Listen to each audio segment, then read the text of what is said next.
All right. So, steampunk movie, but documentary. So, what inspired you to decide to do a documentary on steampunk?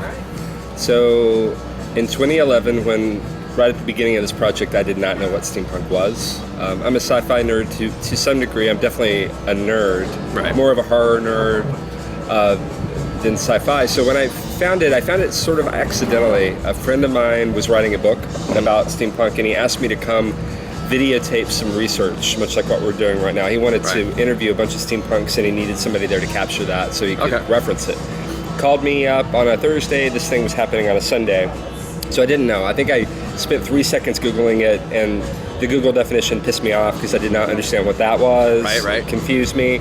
And so really all of the stuff that happened in that first experience of being in a room full of steampunks, firecrackers went off in my brain. I was really curious about these people. Right. Why do people, what inspires people, middle-aged people, to dress up like this, to, live out loud like that. Right. I wanted to understand the psychology of that. That was sort of the initial spark. But then as these people started talking about why they're drawn to it and what it means to them, I realized that it had so many layers. Right. And it was about so many things. Yep. And, from a filmmaking perspective, it has such a, bling bling aesthetic that I thought it would be really fun to shoot it. Right. And maybe I would find people that I liked. And one by one, I kept meeting people. There's probably like a 2-3 week period there where I was doing interviews thinking this could be cool, or maybe it won't be cool. We'll see where it goes. Right. And everybody was fascinating, and I just kind of kept falling further down the rabbit hole. And there hadn't been a film about it. There had been a lot of news pieces that were, not necessarily very respectful or even that complex or deep. And I thought, let's go in and really try to figure this out. Right. Yeah, most of the stuff we've seen up until now has been people pointing at them going, look at these guys. Yeah. Look how silly that is. Yeah.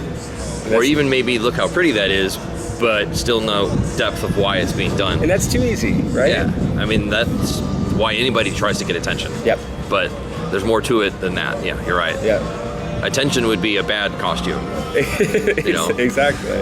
I had made another documentary about subcultures. I made a film about people that build haunted houses during Halloween time. Yes. Trying to understand what compels these people to want to scare the shit out of people. Yep. And I don't know. I just think that those are fun projects. Absolutely. When you get to go to a place you've never been before. Right. Did you run into anyone that wanted to hybrid steampunk and horror? Like, have we seen a steampunk zombie yet? I have not seen a steampunk zombie yet. In fact, I was a little bit dismayed. There is darkness in steampunk. Yes. And there's a book that I highly recommend for people that have not yet dipped their toe into the pond called Bone Shaker. Okay. By Sherry Priest. She's interviewed in the film.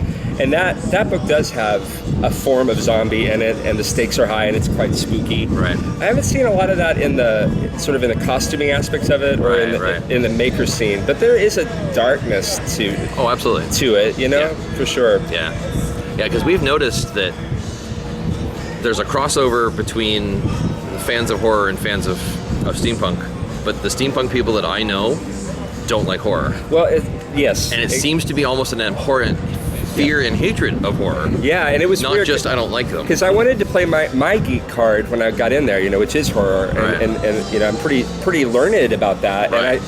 And I think what you find in steampunk is, there is absolutely in that community there is a fatigue around dystopia in general. Right. Science fictions, blow up the world, post-apocalyptic.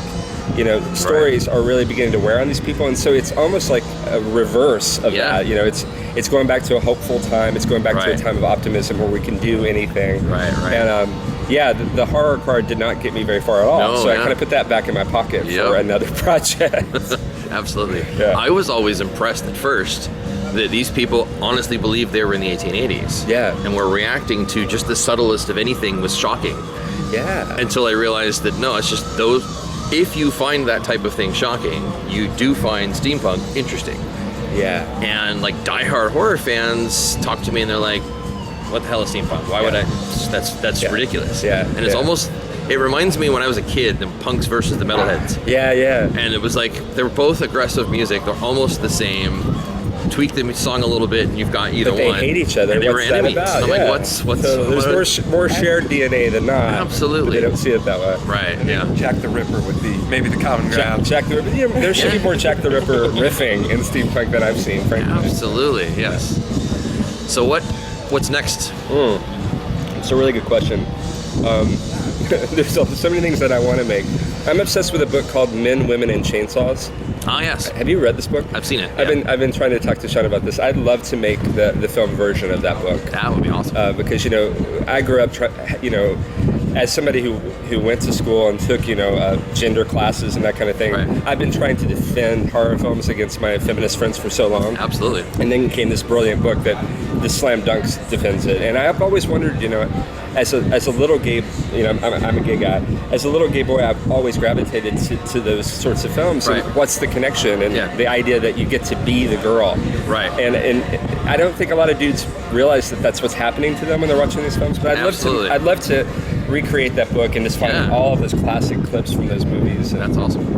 that would be, if I had to make another fandom film, that would be the next right. place to go. Cool.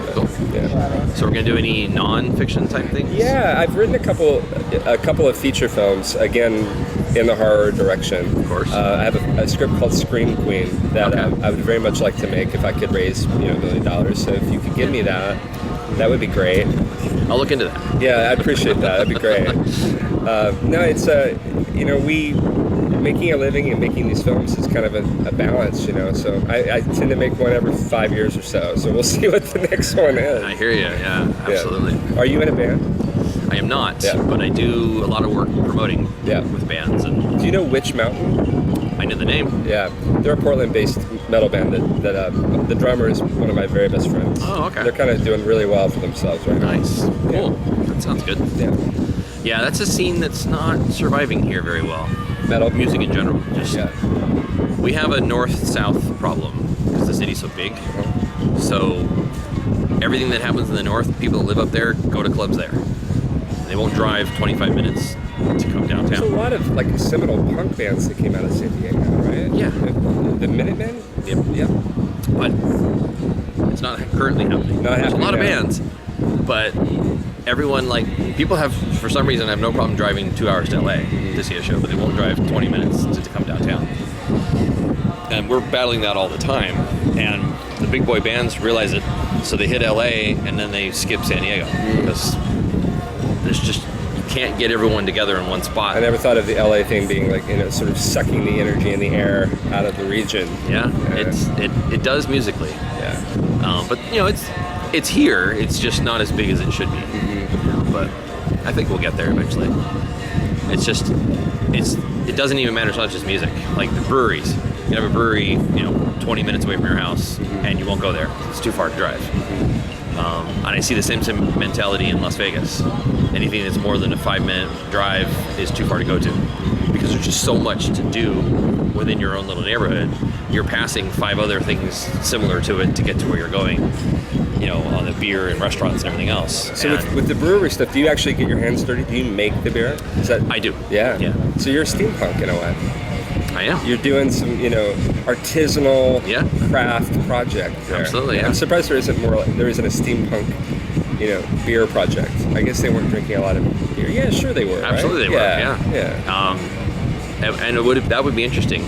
I haven't to see seen a all lot the of even contraptions. steampunk art in maybe some labels or even steampunk type names. Yeah. Where that should definitely be a crossover. That is an open opportunity for someone. So speaking of the haunted houses, Yeah. we are planning. We're in the beginning stages of trying to figure out a plan to do a paranormal investigation in a brewery that's been in an old building, Right on. and then have a team of people come in, bring in, sell tickets for people to come in and join, Yeah. and then have, brew a special beer for that occasion. Is this is more theater than real No. live paranormal? There could be some actual Proper paranormal right investigation. on, right on. With, an audience of people that paid tickets, probably, 50 maybe. I just think you should have a backup plan. If nothing happens, you should bring it. Absolutely. Yeah. Yeah.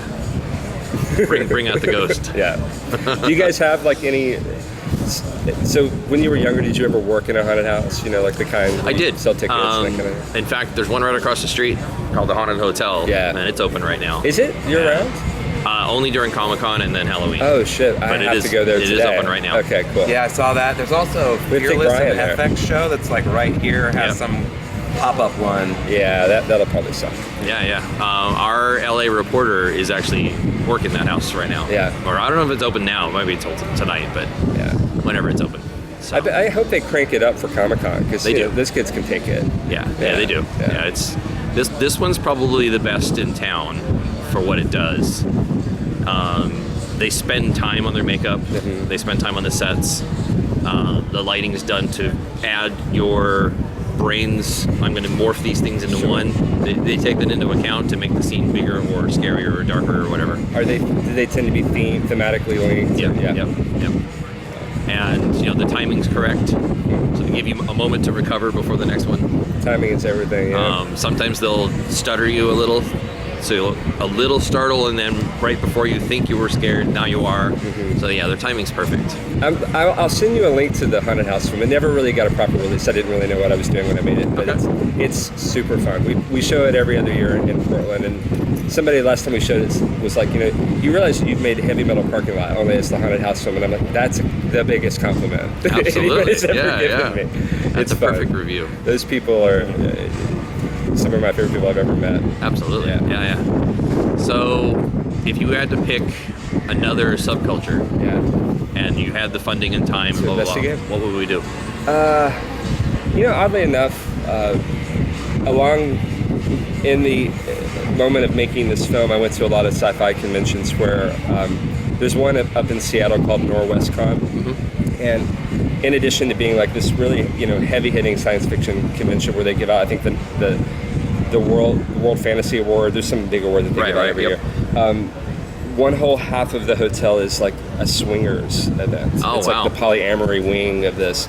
It's good timing. So, when we were making the film, I kept meeting a lot of people in the polyamory scene. Right. And utterly fascinated Absolutely. how that works. Yeah. Especially when you're kind of middle-aged. Yep.